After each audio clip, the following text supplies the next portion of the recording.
Hey guys, Figurecraft here, and I just now woke up to check on my 3D print, and we're about this far now on the 3D print. It's just about got the whole throne chair fully printed.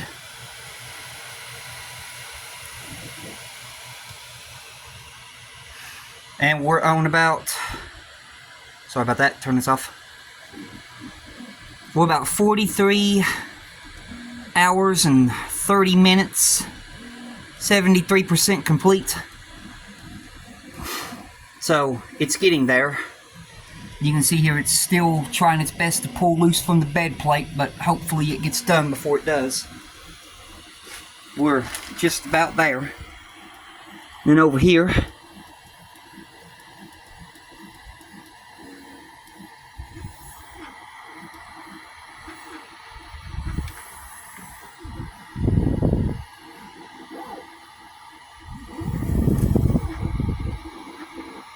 but yeah, you can see there, it's coming out pretty good so far.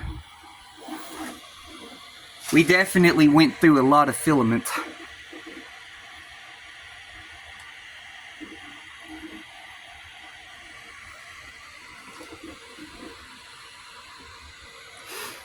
But that's going to do it for this video. Hope y'all enjoyed and hope y'all are doing safe during these troublesome times. And when I come back, hopefully she'll be finished. But until then, y'all have a blessed one, and goodbye.